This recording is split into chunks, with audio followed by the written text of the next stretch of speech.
Assalamualaikum warahmatullahi wabarakatuh. Selamat siang, salam sejahtera untuk kita semua. Saya Fajar Abdul Hakim dari mahasiswa Prodi Pendidikan Bahasa Arab akan menjelaskan sedikit tentang reorientasi teologi Islam dalam konteks pluralisme beragama.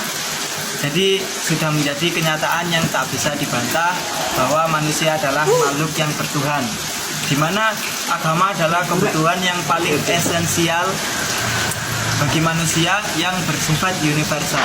Karena di dalamnya karena agama adalah merupakan kesadaran spiritual yang di dalamnya ada kenyataan bahwa manusia membutuhkan belas kasih Allah, bimbingan dan belayan tangannya yang secara ontologis tak bisa diingkari oleh manusia paling komunis sekalipun.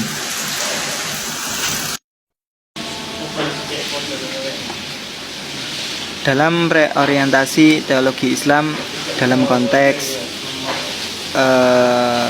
pluralisme beragama terdapat 3 pendekatan.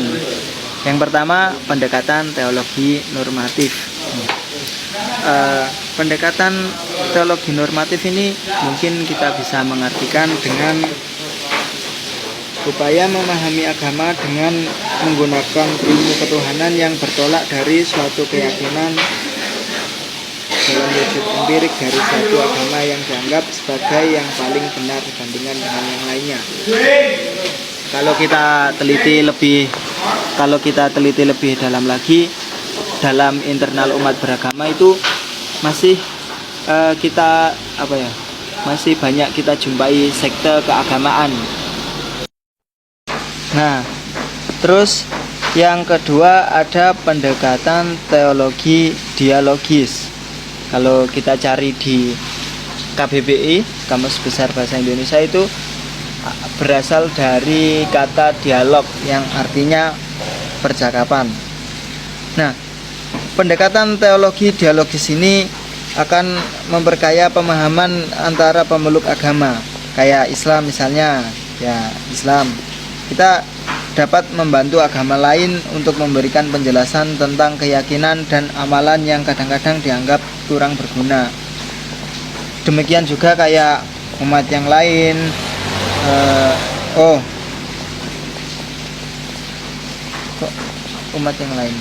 Maaf. Demikian juga umat Islam dapat mengambil manfaat dan mencontoh kegiatan Kristen dalam pekerjaan-pekerjaan sosial.